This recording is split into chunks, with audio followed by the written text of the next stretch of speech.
How do you gauge success?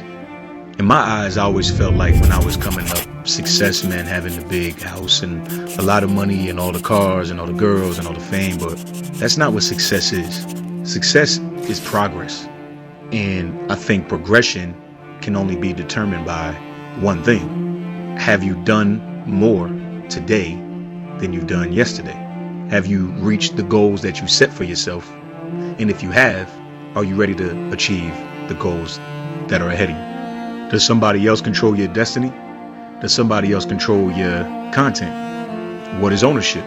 How does ownership play a part in what you have going on? Are you letting outside voices and outside forces who have nothing to do with the culture dictate how you present your art to the culture?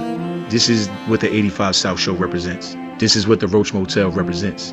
This is what all the things in the future that we create and present to the people will represent.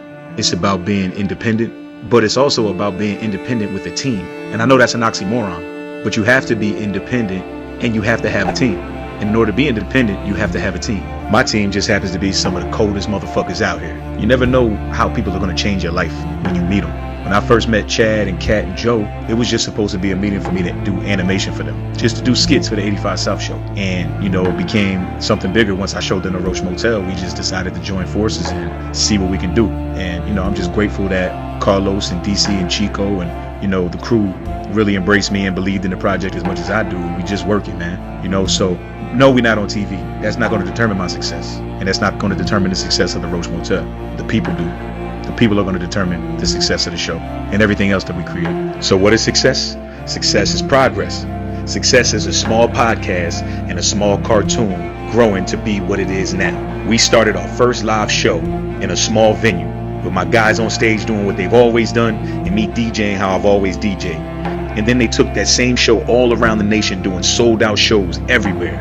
And then coming back to where it all started, right here in Atlanta, Georgia, with 2 sold out shows to end the year. With me DJing on stage alongside my brothers and our cartoon, The Roach Motel, outside the Woodruff Arts Center, downtown Atlanta on the big screen. That's progress. That's success. And this is 85 South Media.